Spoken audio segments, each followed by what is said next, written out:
Martxoaren 2 jaio nintzen.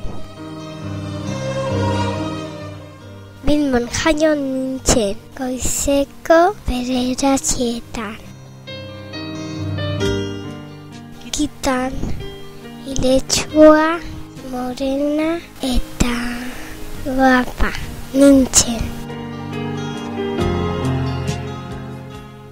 Jaio nintzenean 3 kiloko pisua eukan.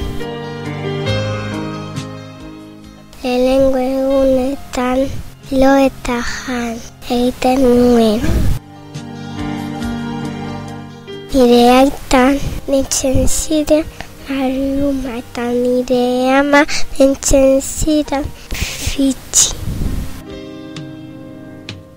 Nagusia izango naizenean, zia izango naiz.